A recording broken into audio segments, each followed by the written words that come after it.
Part 2. Are you telling me that we don't even have an idea what the project even is? Captain Fencer's bellowed at the meeting table. That was Starlight's Cross, not necessarily adventures. Yes, Captain. All those gems that we need are possibly inside it, too. A furious anxiety churned inside the captain. If we haven't made any attempts to find it, how do we even hope to get this weapon operational if the very thing we need is lost, and we're not even trying to find it? Actually, Jess commented earnestly, if I'm not mistaken, our Lord has already thought of this. Am I correct? Without verbally replying, Vladimir nodded once tiredly. Excellent, purred Thats. Fencer sat idly, watching Thats talkily.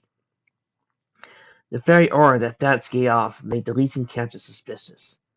While it wasn't clear why, the mood was fully present. Perhaps it was the vagueness of the conversation, or even the subject matter that bothered him. Fencer growled at him. Will someone please share with me what the hell is going on? Thats smirked down. You need to calm yourself, Captain. You mustn't get so upset about something so minor. It really isn't befitting a captain of your status. I wouldn't really have to act this way if I knew what the hell you were saying. Retaining a fixed, solid posture, Thats returned his gaze to Vladimir.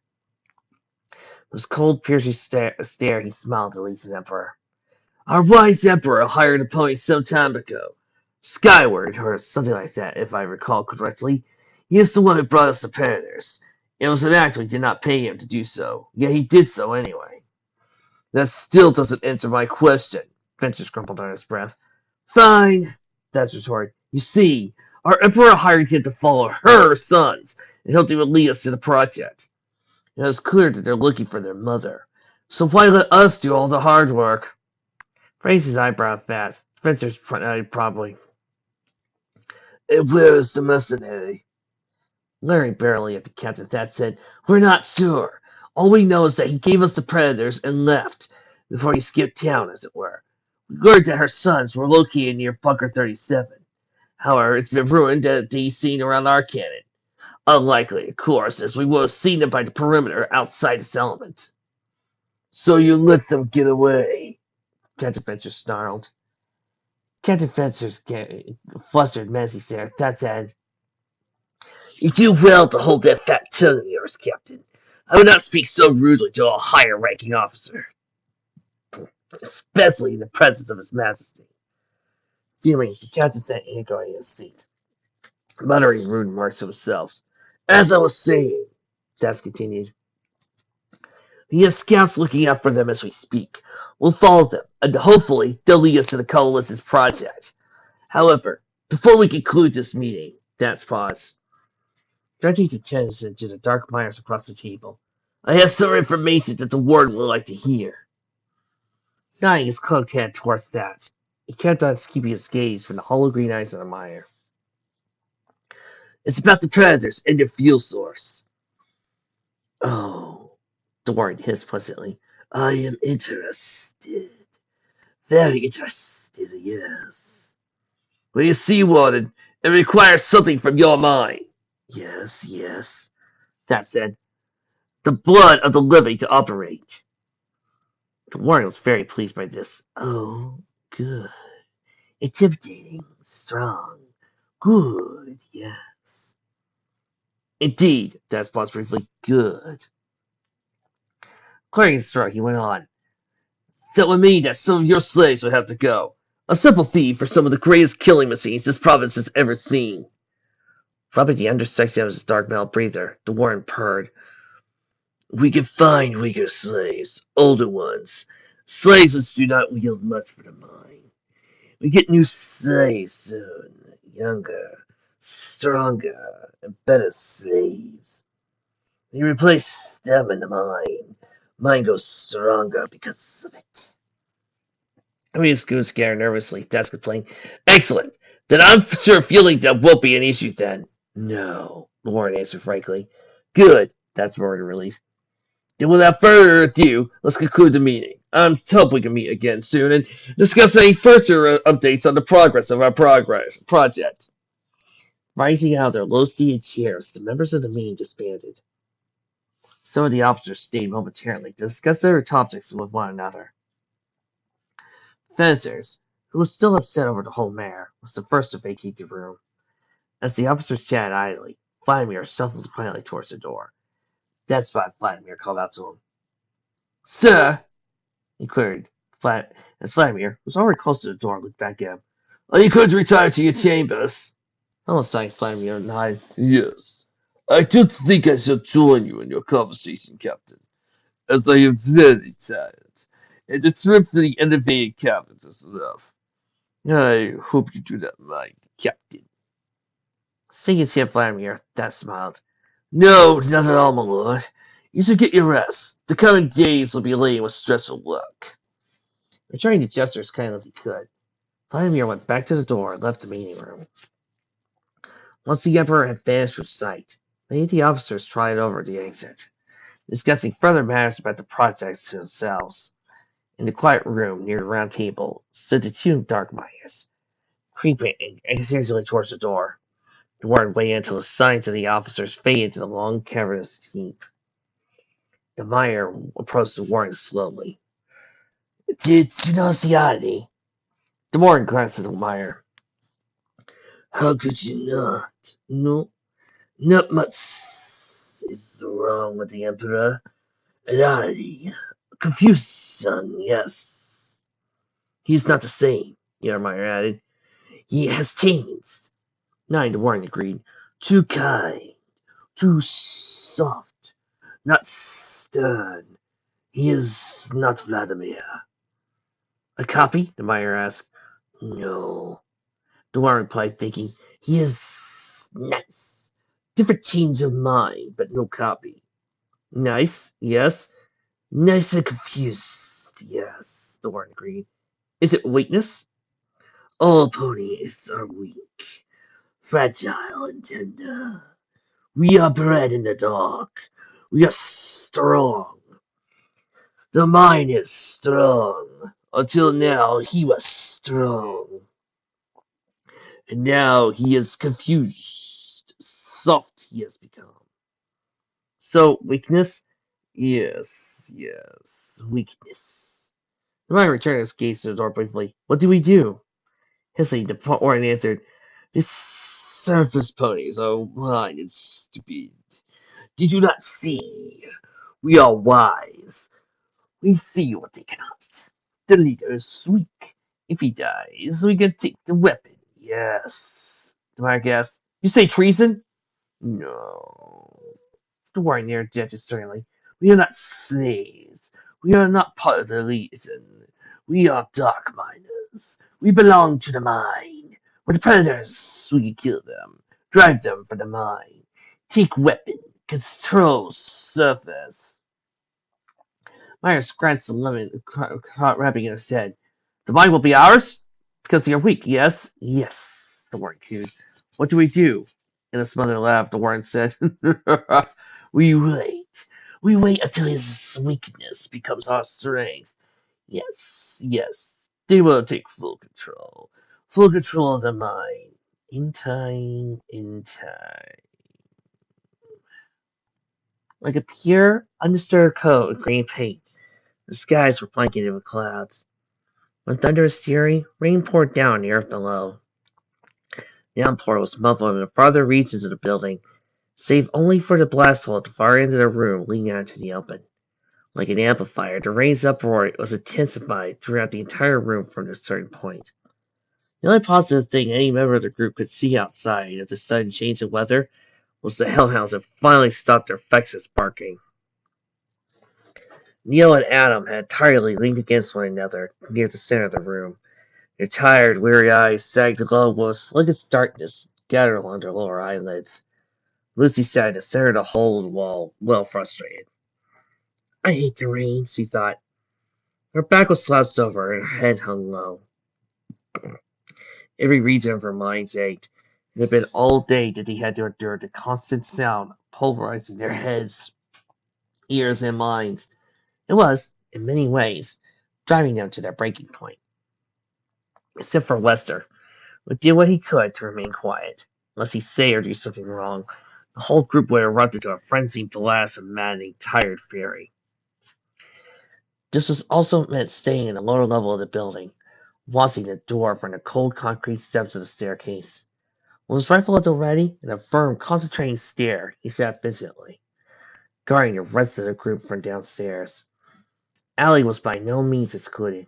She too stumbled around the room, feeling drowsy as she gathered dried cardboard to fuel a fire she had started near the other side of the room. The gloom of the bleak, heavy rain did little to slow the slowness of the day. Ever since the rain had come, a cold draft would rush through the room, sending an icy chill along everyone's spine. The hellhounds had moved on to the hallowed section of one of the pre-war shops across from the storage building. From the damaged foyers of the shops, some of the hellhounds stood silently, glaring at their building from the other side of the street. One other hellhounds curled themselves to the ground, matted, smiled, and snored peacefully sleeping.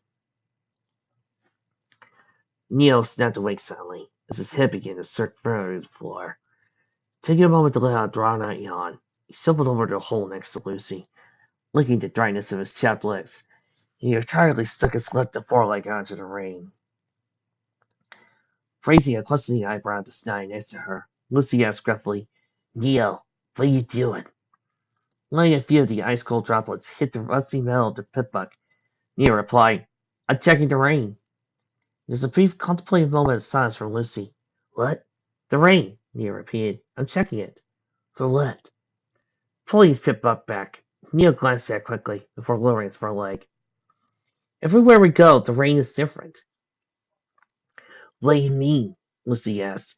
"Rain is rain. There's nothing special about it." "That's what I thought, too," Neo stated while pondering the strangeness of the situation. "But then I found an odd feature in the rain, time and time again." Lucy rolled her hoof, gesturing for her to go on. "So, what's this odd feature you found?"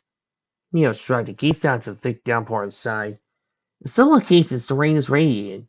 In others, it isn't. I don't know about you, but it's pretty strange if you asked me." Giving up a full turn of her head, Neo's theory made no sense to Lucy. "So what?" Blinking at her, Neo was taken aback by the pace of his response. "Isn't it odd? How's it raining in the south is different here than the north?" There was an uncinematic, tired lethargy in her tone. "I'm not sure, kid. For all you know, it could be those SPP towers set up outside the Providence." Neo raised a questioning eyebrow at her. "SPP what?" Feeling the air as he continued to drink from her pie, Lucy said heavily, "Nothing, kid. Go get some rest. Talking's only making my headache worse." Letting the conversation roll away, Neil left Lucy's side and went over to the little fire alley it started. On his way, he passed by Adam, who on the floor was curled up in a ball, shivering as a chilling draft blew through the room. Stopping, Neil thought it was only right to help him. It was hard watching his brother shake so miserably. Picking up by his foreleg, Neil slung Adam over his back. Breathing softly, the blue buck slept. Nothing his brother had done had disturbed him in the slightest. While Adam rested, Neil gingerly stepped toward the fire, taking extra care not to wake his brother. Gently sailing him down to the warm, crackling flames, Adam smiled. Perhaps he had to ease the horrible conditions, for now his brother could sleep in peace. Allie was nestled next to the fire with a large stack of shredded cardboard strips that got her side. Once Neil backed away from his brother, he whispered to him, "Is he comfortable?" Neil nodded and walked to her. "Yeah, I think so." Taking a spot directly next to her, Allie continued to feed the ever-dancing flames of the burning fire. With each new strip of fuel, tiny glowing cinders would flow up into the air, calmly weave around the constantly turning draft. Both ponies could feel the terrace's warmth, smiled tirelessly as they sat silently for a moment, gently watching the fire before them. "Neo, do you think we'll get to the mountains?" Allie asked. "What?" Neo asked sharply. "Of course I think we will. Though right now it's looking kind of bleak." Adam stretched himself slightly, adjusting to the new warmth that caressed his shivering body. Allie giggled affectionately. "Despite the sleepy arrangements, he looks like he's really at peace." There's a brief moment of silence between the two, yet inside Neo's tired eyes, Allie saw something peculiar. A feeling of nostalgia beckoned to her from behind the thick layer of sleep deprivation in her eyes. Looking up to Neil with worried curiosity, Allie asked him softly, Is something on your mind? Is it about your mother again? suddenly shaking. Neil recovered and replied to the mirror at his side. What? Oh, no, it's not about her. I was just remembering something. This ignited Allie's interest further. Really? What about? Smiling playfully at her, he commented, a little keen on the past, are we? A little, she cooed with a smile. Care to share information? Taking a few brisk moments, Neil returned his attention to Lucy, who, as he had left her, was gazing out to the rain on the other side of the room. Returning to the inquisitive mare, he answered, I haven't told many about ponies about this. Rubbing the back of his head, Neil added slowly, It's about when I first met Adam. You know, when we were kids. What brought those memories up, if you don't mind me asking? A reluctant aura lingered around him, and he pondered just how he would word out his reply. When he did speak, a powerful, compassionate intensity forced to his words, filled with the air and sincerity. When my mother and father brought Adam home, he was covered in a little blue blanket. At first, I didn't know what to make of him. I hadn't really seen a baby before. This one was supposed to be my little brother. Neil smiled at Adam and continued to rest contentedly by the fire. I didn't know how to feel, he continued. I'm not sure it was joy or jealousy, but what I do know was that I was stuck with him for the rest of my life. And as the weeks went by, I grew to dislike him more and more. I desperately wanted my mother to notice me, but she wouldn't because she needed to care for him. And it bothered me that she kept telling me to go watch over him and treat him well. Taking my life from me. And the special time I had with my mother, all gone. Trying to keep the tired drowsiness from overtaking him, he shook his head. The next part is a little fuzzy. The one thing I do remember clearly was the time Adam walked for the first time. Something in me, not sure what, made me want to take care of him. For the next few years, for up to when he could talk, I looked over him. All the hate and jealousy I had, this wasn't there anymore. Allie turned her own tranquil gaze at Adam. You know that time Adam got shot outside of Mason? When you sang that one song to him in the eternity? I never thought that ponies like you or him existed in the wasteland. Most siblings lead a life someplace else. Others just don't care about one another. But you two had something special. Sighing, Neil added, I just hope we can make it. Ellie nodded to him with a warming smile. We all do, Neil. Neil yawned, feeling the sleep deprivation slowly creep over his eyelids. Al's making me jealous again. Wish I could get to sleep with all that dang rain. Like a temptation, Dion spread to Allie. We could try, can't we? If Adam could do it, so can we. She had a charming, barely conviction that hovered tenderly in her voice. This made Neil's heart flutter, urging him to try one more time to get some rest. But strangely enough, made an idea sprout in his mind. Hey, Neil announced delicately, removing his sister. I have an idea that would make it easier to sleep. Blinking at him, Allie watched as he placed the old guardian attire on both their backs. Across their back, Allie could feel the fresh warmth of the fabric touch her coat. The duster acted as a blanket for the both of them, further adding to their protection against the nipping drafts outside. As the duster entrapped the two bodies by heat, they laid their heads down on the midsections of their forelegs. Closing their eyes, they tried to fall asleep. Lucy was yawning, nestled at the far end of the room near the center of the blasted hole, looking at the hellhounds across the street with great contempt. I hate those things. I hate the rain. Damn, I hate a lot of things. She muttered in agitation to herself. There was a moment during her stare down with the hellhounds that provoked the muscles of her neck to turn around. In a groggy sort of fashion, she did. When she did, she saw all the group rest contentedly around the golden flames of the low fire, except for Wester, who was completely alone on the first floor of the building. Sadness sank deeply inside her chest. There, it twisted itself around like a snake constricting its prey. The emotion was not pleasant in the slightest. Perhaps it was the thought of Wester being alone and downstairs that did it. Only perhaps. With some more considerable consideration, she stood up for the first time in an hour. The joints of her legs were sore as she limped over to the end of the room, passing by the sleeping ponies in the fire. Not far down the stairs was Wester, sitting in the cold, sullen room below. Faintly, the light from the fire ground deeply against the dull armor plates as he sat idly with his rifle resting in his lap. Once he started down the concrete steps, he noticed her. Mostly his crimson visor at her, Wester asked, "Lucky, are you still up?" Lucy chuckled sluggishly as he came down the steps. "It's a little hard to sleep with the rain out there pounding the ground. Oh, and the fact that we're trapped in here doesn't help either, you know." For a moment, Wester did not answer. "I suppose so. I'm not tired, only alert," he muttered. From down the staircase, the downpour outside seemed more softer than it had been on the second floor. Lucy took note of this as he came to Wester's side. Applying her soul run up from the cold concrete steps, she sat one step above her armored friend. While hers was a higher position, Wester sat nearly as high as he did once he straightened his back. Sighing heavily, Lucy lowered the volume of the rain. "It's peaceful in here, huh? All that darkness with the muffled rain outside makes me feel kind of nice." Wester nodded. "Indeed, in an odd sort of way." Stretching her arms to her wing, the gray mare let out a yawn. Looking at her dry lips, she leaned towards Wester, taking him completely by surprise. The mare's head soon rested lightly on his shoulder. When Wester returned to her, he found she had fallen fast asleep. She snored gently, resting her eyes at last.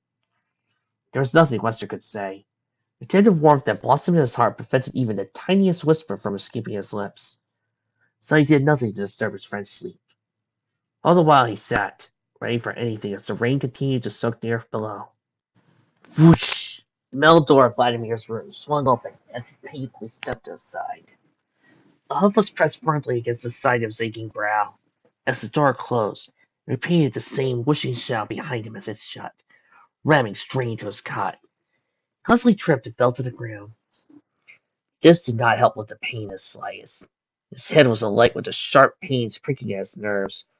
Vladimir struggled to get up. He turned his eyes toward a stool on the side of the cot that held a tin pitcher across from him. Placing his toes soundly on the floor, he puffed himself up onto all four legs.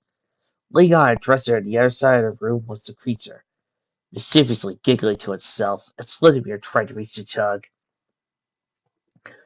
"You really intend on ending the pain by drinking that filth again, aren't you?" it chuckled. With firm, determined steps, dedicated energy charged the air around Vladimir. Grunting, he focused on the pitcher before him and levitated towards his mouth.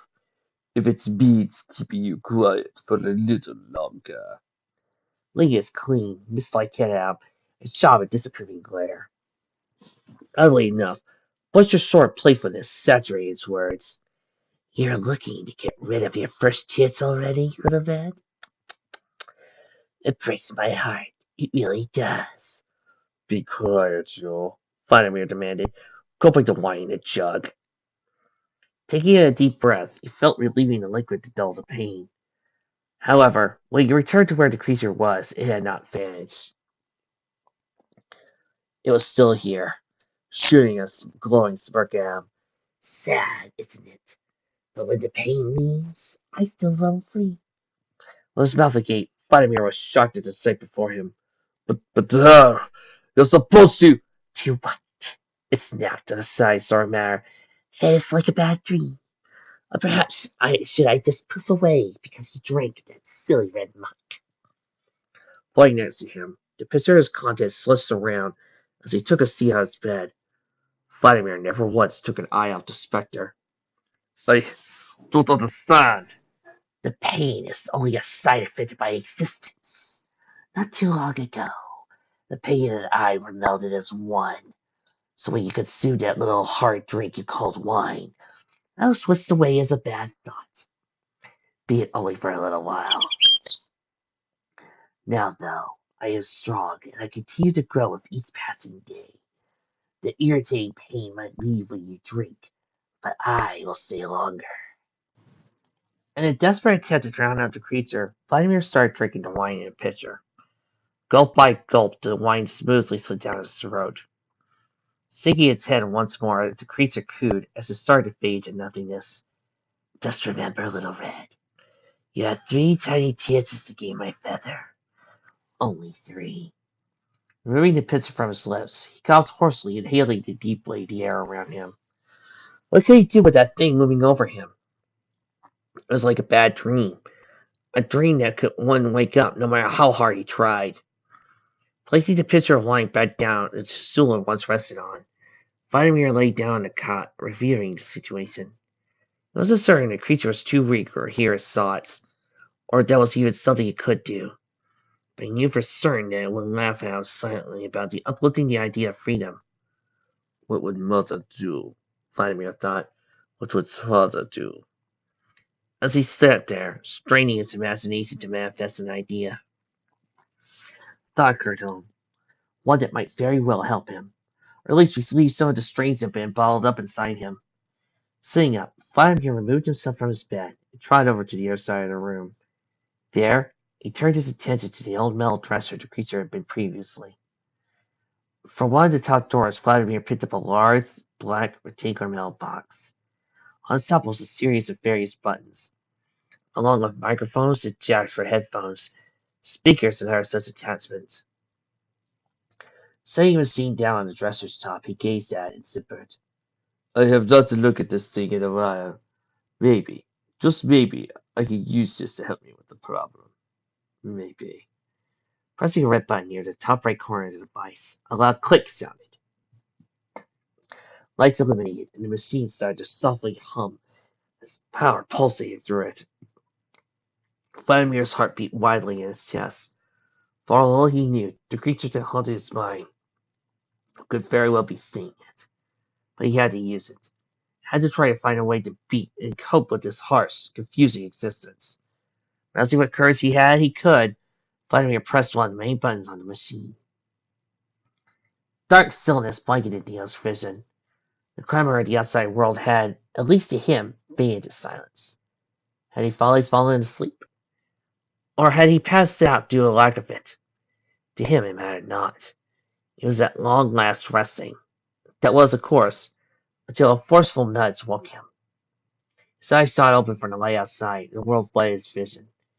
As he adjusted, he felt damp, cool condensation collected on the top layer of his fur, sending a chill throughout his upper body.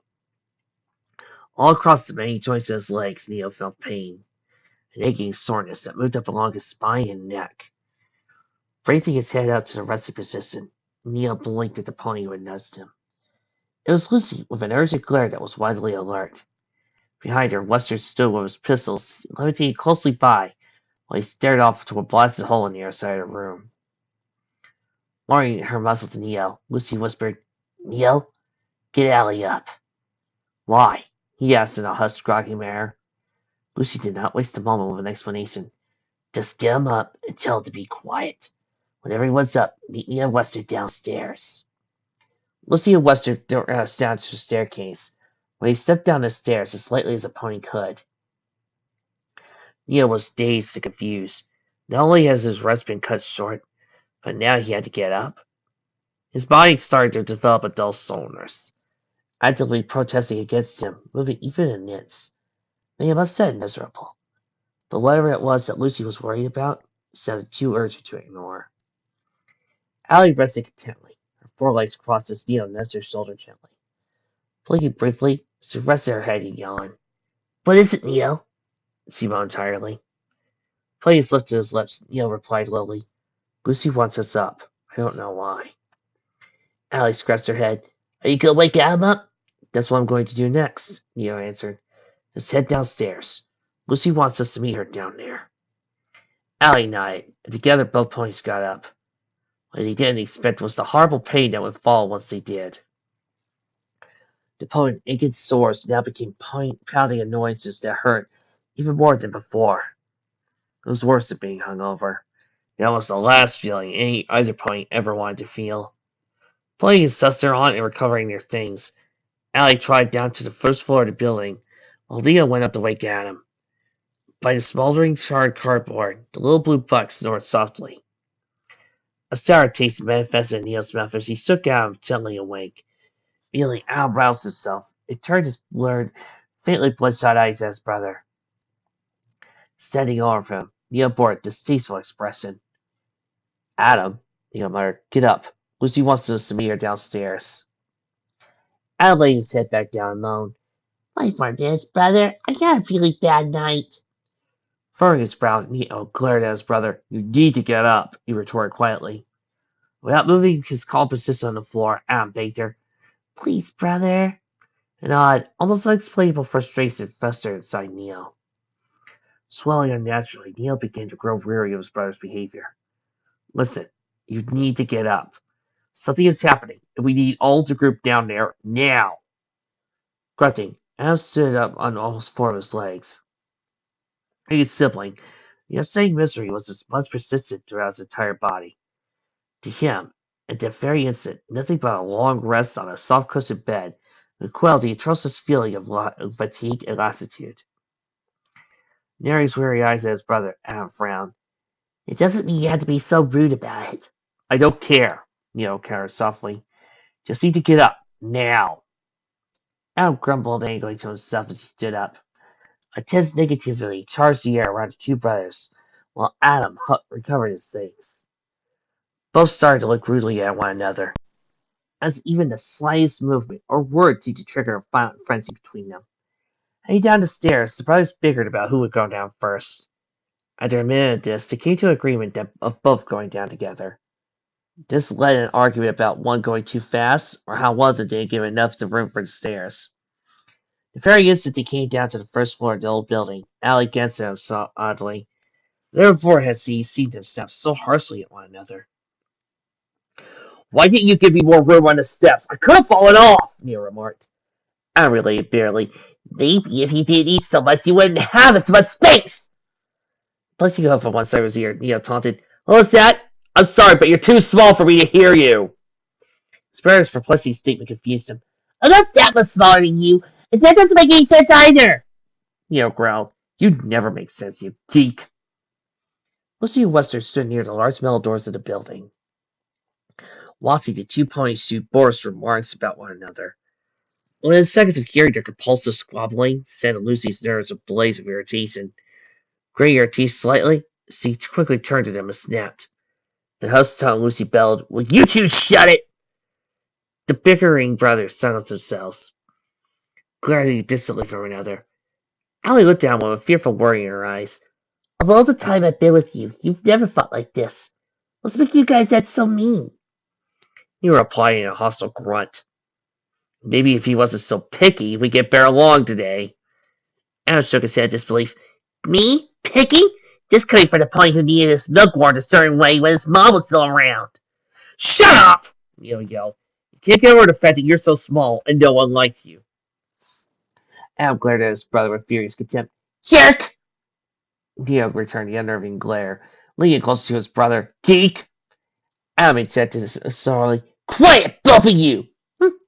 Both brothers grunted in unison, turning away from one another. Once they removed most of the clutter, they used to barricade the door. Lucy returned to the brothers. Listen, she said, we need to be quiet. The hellhounds are sleeping across the street. If we move carefully, we might be able to make it without waking them. All I need from you two is just to shut the fuck up till we get out safely. Can you do that? They did not respond, but rather retained the same silent resentment for one another. Lucy sighed, feeling nervous over their current mood. Let's just hope you two stay quiet until we move past those damn things. Wester unlatched the doors and pushed them carefully open with his hooves, leaving them only slightly ajar. The doors would only allow one pony to squeeze through them at a time. Who will be first? Wester asked, holding the door open with his 4 legs. Allie was the first to step up. I'll go. Before Allie made her way to the door, Lucy approached her, placing a reassuring hoof on her shoulder. Just wait up there for the rest of us. Keep quiet and keep low. Just hope those things don't wake up easy. Allie sighed. I know, it's just... She turned her gaze to the two brothers. I hope the sudden tension between them doesn't get too heated. Lucy nodded. Let's hope not. Inhaling a deep, calming breath, Allie stepped up to the narrow crack on the outside. Lucy exited next. Then Neo, who returned, was followed by Adam. The last to leave the building was Wester, who, upon watching the others gather outside, let go of the doors to join them.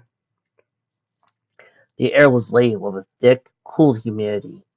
A breeze blew so softly in the air, it did not disturb so much as a hair on the nape of any pony's necks, though it could be heard high above the howling, moving into fast reaches of the atmosphere. Puddles of muddy water were scattered across the ground.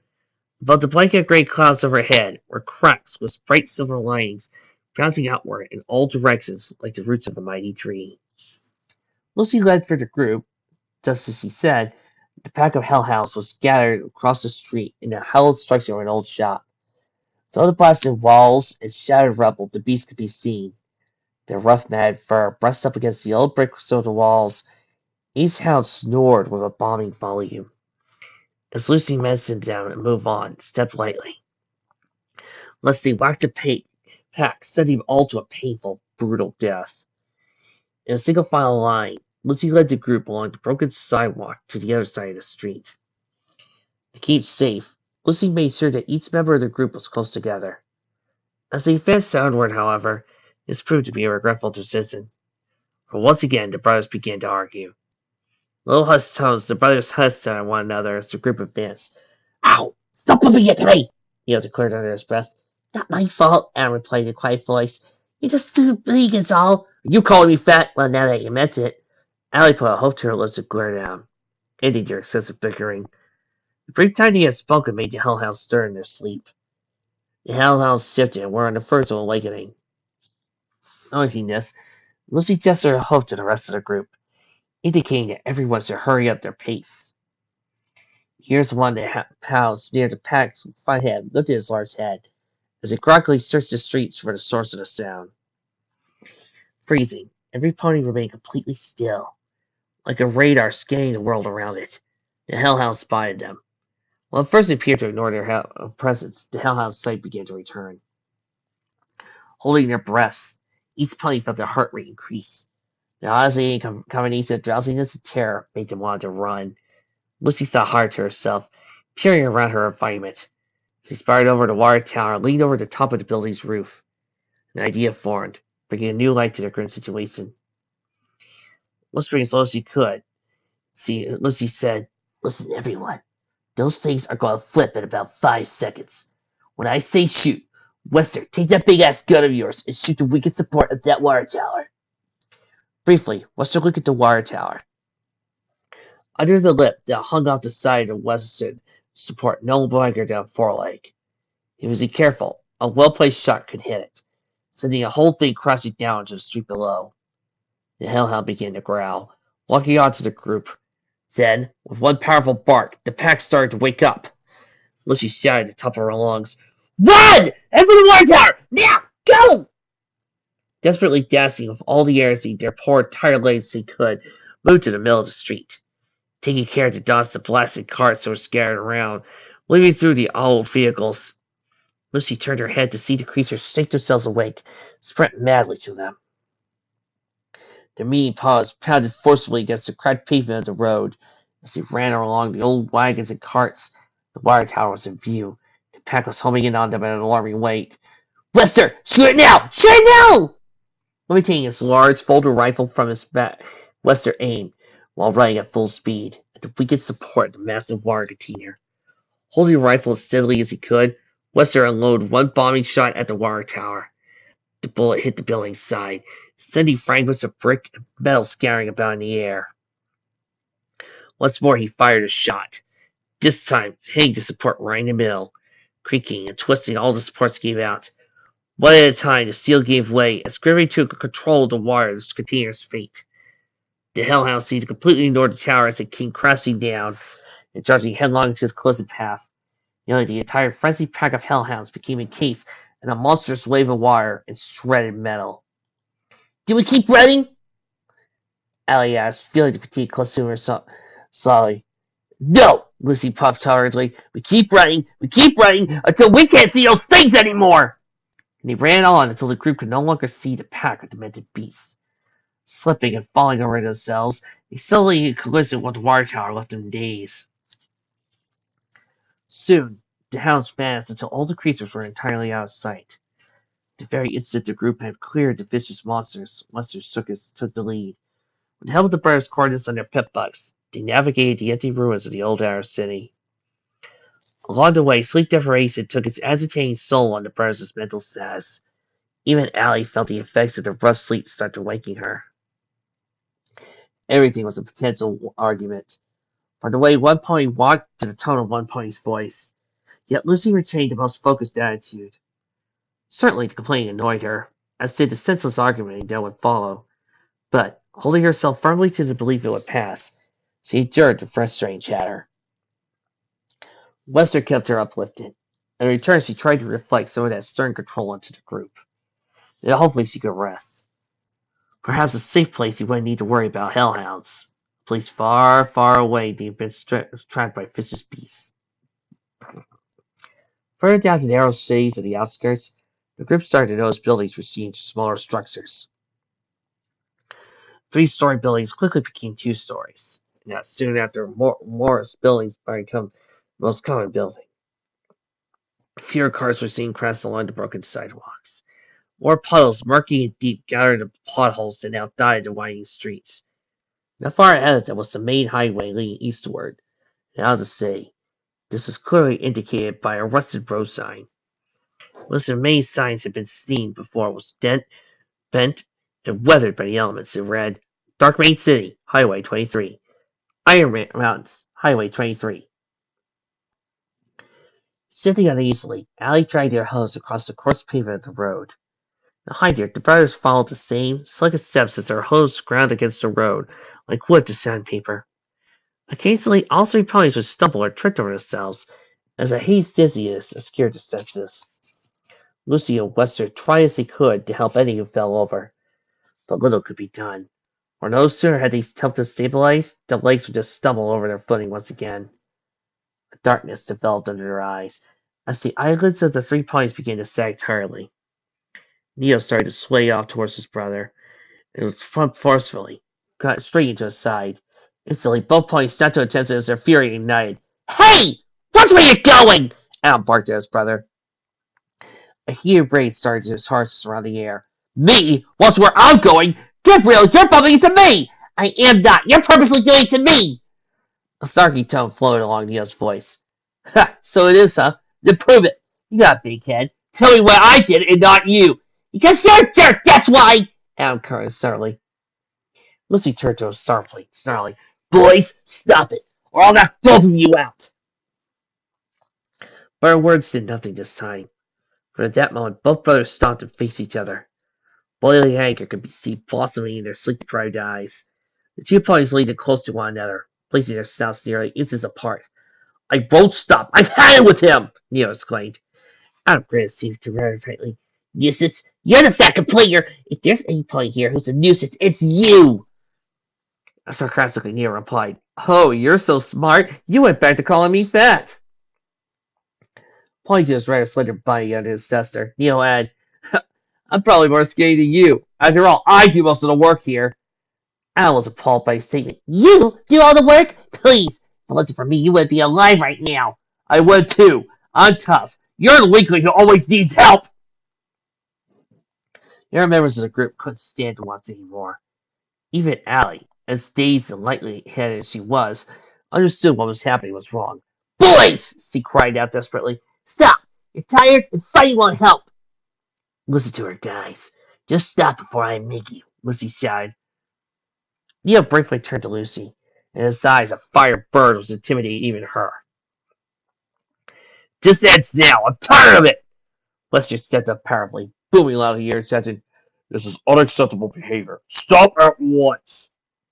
But the brothers continued to ignore them. With every harsh, cruel comeback, the rest of the group tried to stop the brass behavior. Maybe if you weren't so stupid, we would have been there by now! Alan bellowed at his older brother. Stop it now! Alan cried. Maybe if you weren't so slow, we would have caught up to her years ago! Neo returned aggressively to his younger sibling.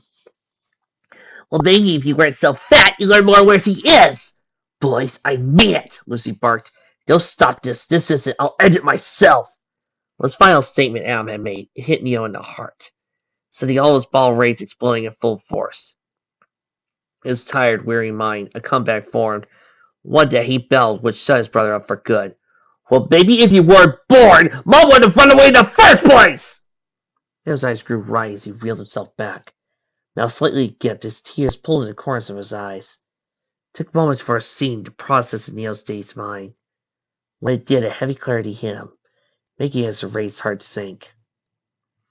Words that once filled to the brim with hate now yielded forgiveness. Adam, I did mean huge tears profusely rolled down the sides of Adam's cold-flushed cheeks. You're a jerk! Why can't you just leave me alone? Dashing towards one of the main narrow streets of the city, Adam cried softly to himself as he ran away from the group. Neil felt horrible inside. A hallowed, heavy sensation washed over him, almost as though a lead weight had been placed onto his heart, squeezing any other emotion out of his being, leaving only pure sadness in his wake. Adam! Neo cried out to his brother as he ran off. Every member of the group glared furiously at him, Allie especially. Turning to him, Neo looked confused. What should I... Go after him! Allie, his authority, saying in a low, powerful tone. Now! Now! She barked down. Sighing, Adam took after his little brother, calling out his name throughout the deserted streets he went. Adam! I'm sorry! Adam! I didn't mean it. Please come back. I'm sorry. In the brief amount of time Adam had tried to run away, the little buck had managed to cover quite a fair amount of ground. Taking refuge in an old wagon repair garage, Adam found solitary peace among the metal boxes and tools the lady scared about to sit on. There, in the empty structure, he cried, feeling the hurled heartbreak throb in his chest. Far off in the distance was the faint cry of his brother searching for him. Sniffing, Adam folded his forelegs and buried his face in them. I don't need him, Adam mumbled, coughing lightly. Wiping his running, cold nose gently against the sleeve of his sister, Adam muttered, He was holding me back. I could find her. Adam didn't think he could bring himself to say much more. The sorrow on his side felt so great. Cold, icy chill of the fresh moist air did not help in the slightest with the already miserable feeling. Adam's heart raced as he continued to wail in painful sadness.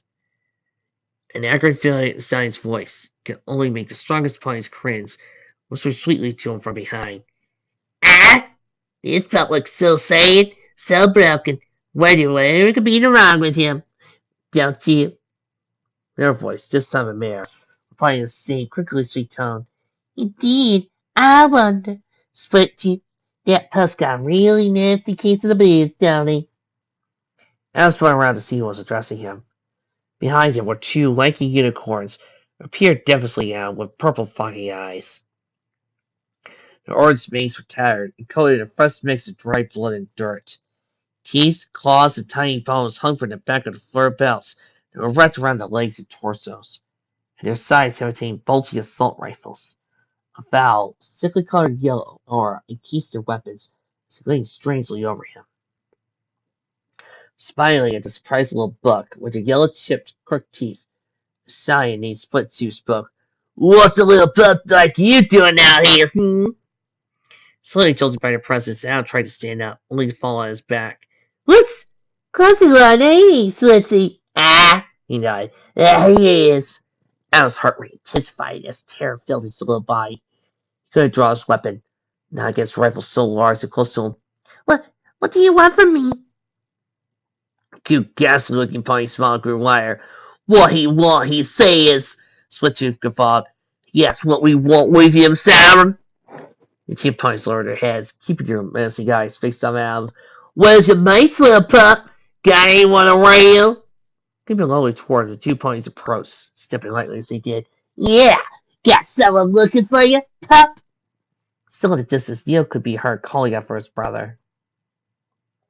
And, with the terrifying ponies nearly on him, Adam cried out to his brother, Brother! I'm over here!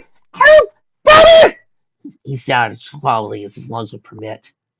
Reeling back briskly, the two slender ponies expressed a certain shower. Quick, shut him up! Siren hissed urgently. The star was roused. Split-tooth jetted right into Adam's head. Painfully, Adam came crashing down to the floor, softly murmuring, Mother, please help. Adam! Neil's cry came from the streets. Adam, hold on, I'm coming! Quick, guys, Adam's trouble! Split-tooth turned his bony head to the source of the distant voice.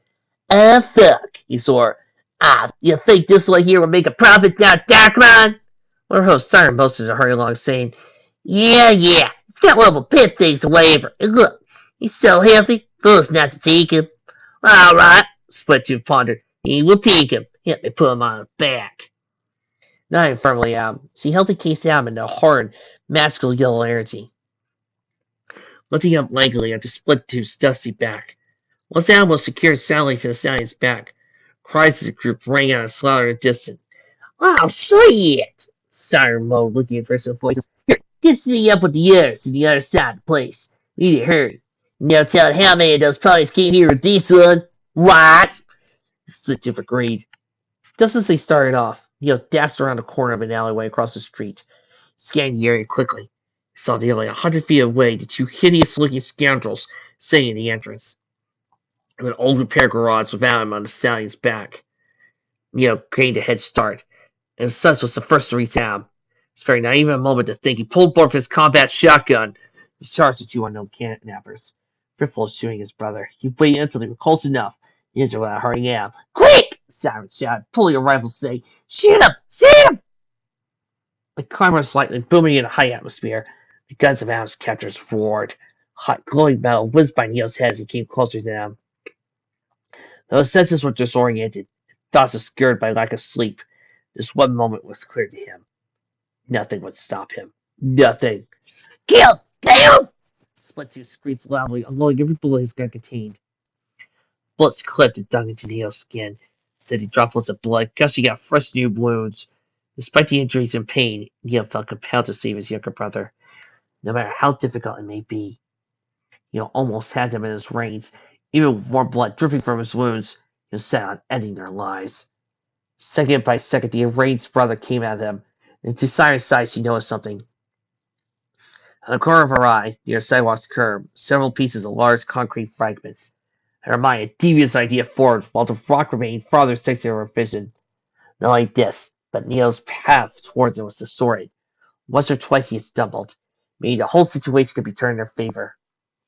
When Neil was nearly 20 feet away, he raised his shotgun up to him, preparing for the moment of their demise. His efforts, however, proved fatal. Siren focused her magical energy on one of the many concrete stones and launched it at Neil's head. Like a sudden bolt of lightning, it struck him squarely in the brow, ultimately sending him crashing down to the ground. Skidding across the rough pavement of the road, Neil groaned as he felt his forehead swell with pain. Slim Bush ceased his fire and grinned widely at his partner. Well, ain't ya a clever girl?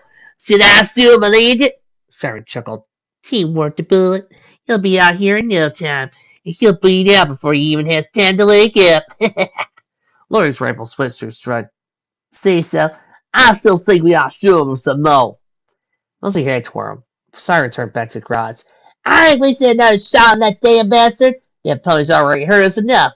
Yeah, let's head on out before the other ponies get here and find us. A sound slowly crossed on Neil's vision as the ponies made their way with his brother. All of his limbs failed to respond. The only thing he could do now was watch his brother go. Even that horrible scene was fading away as he gradually lost consciousness. Blackness became silence, as silence became pure nothingness. Still, empty nothingness. This was the dark oblivion he stared endlessly into. By the time the other ponies showed up, they saw Neil laying there near the curb of the sidewalk on the other side of the street. Tiny pools of warm blood stirred with the chill water of yesterday's rain. Coming quickly to his aid, Allie rushed to his side and searched for her bags for medicine. While attended to Neil, both Lucy and Wester called out to Adam, wherever he might be. Lucy raised a hoof to her mouth and called out worriedly to the lost buck, Adam! Adam! Oh! Wester called out to the streets. Oh! Turning his gaze to Allie, Lucy asked wearily, Is Neil going to be okay? Did you see what happened to Adam? Or who fired off those shots? Allie held Neil in her hose as he lifted a health poster to his lips. I think he'll be okay. But he's out cold. Grabbing for Dora, Lucy threw her to the ground. Damn it! Damn it! Damn it! Once there post Lucy was about to break down Ace's character. Frantically, the green hair moved her gaze over the street from where she stood. Wester sighed regretfully, coming to her side. My fault. I'm the group's protector. I should have gone with him. Lucy shook her head, continued to search the street from her stationary position. Don't beat yourself up, Wester. Allie picked Neil up and placed him uneasily on her back. Guys, we need to get Neil someplace safe. Maybe he knows more about what happened to Adam. Lucy nodded. Right. Then we'll start looking for Adam and... Loud sudden sound penetrated the air, halting Lucy's speech. His unexpected sound of a pony clearing his throat that caught the group off guard. It came from right across the street from a little shop. Appeared to sell some flowers. Stepping generously upon the broken glass, which coated most of the sidewalk along the street, a single pony emerged from the hollow structure. A mysterious shadow cast by the building cloaked before them. Every member of the group, except Allie, drew their weapons and fixed it on the newcomer. Show yourself! Lucy demanded, pointing her sniper at the stranger. Wester stood next to her, levitating both python revolvers at the stallion's head. In a deep commanding tone, Wester barked, If you draw so much as a pin in your head, you're gone. With one sundering huff race, the shadow hiding in face of the pony receded as the stranger came forward. Once in the grim gray light of the newly revealed unicorn, scruffy-looking eyes smiled audibly. Well, sorry about that. Didn't mean to frighten you, really didn't. My name is Two Socks. I heard some gunshots along the way. Decided to investigate. That is a problem with you folks. Footnote. Level up. New perk. In the town where I was born. If you rest in a town, you gain XP from any side quest you do so in said town. However, if you leave outside a mile, unless the quest requires so, the bonus will no longer function until you rest in the town again. Level up. You know nothing, Jon Snow. On your own. You gain XP, 1 charisma, every level you achieve without a partner or a companion around.